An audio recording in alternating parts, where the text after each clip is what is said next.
Renungan kita satu hari satu pasal dari kitab Ayub. Hari ini Ayub pasal 32.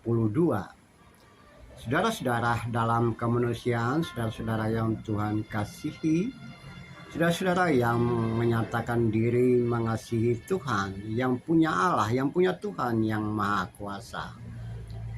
Bagian ini sampai pasal 37 merupakan ungkapan hati dari Elihu, seorang muda yang juga merupakan sahabat dari Ayub, yang agaknya dia sudah muncul beberapa saat setelah teman-teman yang lainnya berbicara. Ya, dia memperhatikan dengan saksama apa yang diungkapkan oleh ketiga temannya, Elifaz, Bildad, dan Sofar, dan juga apa yang diungkapkan oleh Ayub. Ya, dia memperhatikan baik-baik karena Ayub menganggap dirinya lebih benar dari Allah, sementara sahabat-sahabatnya juga mempersalahkan Ayub dan tidak memberikan sanggahan apa-apa terhadap sikap Ayub tersebut. Saudara-saudara, kita perhatikan profil Elihu ini. Secara etika dia menangguhkan percakapannya karena dia menyadari diri sebagai orang muda di tengah-tengah 4 orang yang sementara berbicara, yang bersoal jawab. Tapi ia mempunyai pendapat bahwa orang tua yang berumur lanjut itu berbicara, tapi yang memberikan hikmat adalah, memberikan pengertian adalah Allah yang Maha Kuasa. Dan dia menanti waktu dengan tepat untuk mengungkapkan pendapatnya. Dia tidak memotong percakapan. Dia memusatkan perhatian dengan sungguh-sungguh terhadap percakapan yang terjadi pada saat itu. Saudara-saudara yang kekasih, saudara-saudara yang Tuhan kasihi, dia mengungkapkan tentang giliran dia mengungkapkan pendapat. Namun dia tidak berpihak kepada siapapun. Dia menunjukkan bahwa apa yang dia akan sampaikan nanti merupakan sesuatu untuk semua.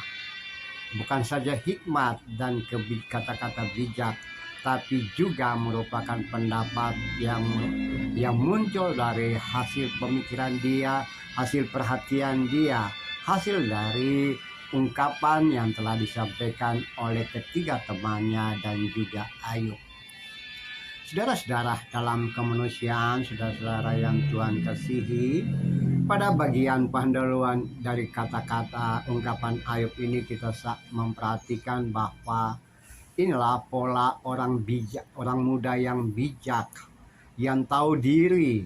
Dia tahu diri bahwa dia tidak memotong percakapan, dia tidak menyambung-nyambung kata, bahkan dia tidak menunjukkan bahwa kamu salah, ini salah. Tapi dia menyatakan diri tidak berpihak kepada siapapun.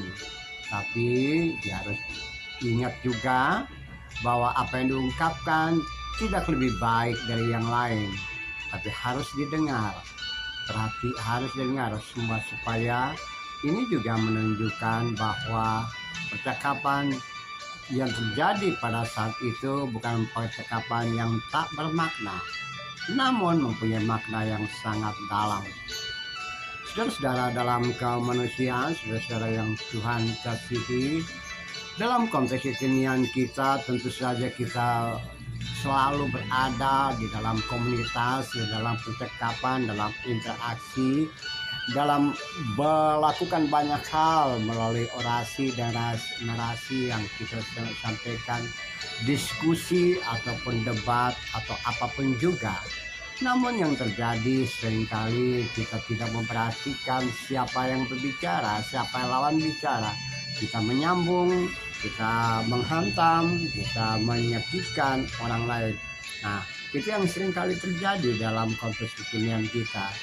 Dari Ayub pasal 32 ini, dari pemikiran Elihu dalam catatan kitab Ayub ini kita belajar bagaimana bersikap di dalam percakapan, bagaimana menyampaikan pendapat, bagaimana menahan diri dari percakapan yang ada dan juga tidak berpihak kepada siapapun. Walaupun kita menyadari bahwa kata-kata si A, si B atau orang yang berbicara itu salah atau tidak menyimpang dari apa yang seharusnya.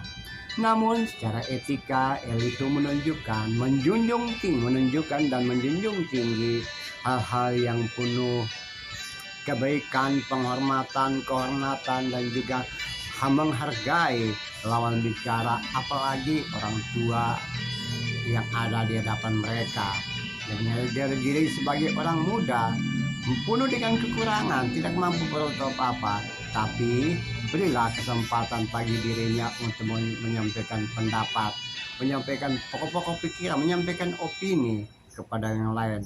So, saudara-saudaraku yang kekasih, bagaimana dirimu di dalam kondisi kekinian hidup sehari-hari?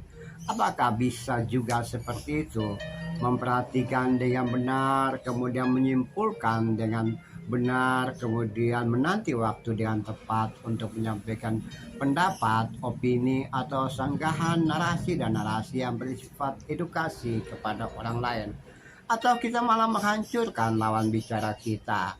Kita mau menyampaikan hal-hal atau kata-kata yang bersifat menghancurkan orang lain, bersifat menindas, menghantam pribadinya, juga bersifat penghinaan terhadap sesama kita. Belajarlah dari Ayub ini, dari Elihu ini, kita memperhatikan hal-hal yang sangat menarik yang bisa kita ambil dalam hidup dan kehidupan kita ketika kita berinteraksi dengan sesama dalam perkataan, perbuatan, orasi dan narasi, diskusi, debat, atau apapun juga dalam hidup dan kehidupan kita. Tuhan menyertai saudara. Terpujilah Kristus, terpujilah Tuhan. Haleluya. Amin.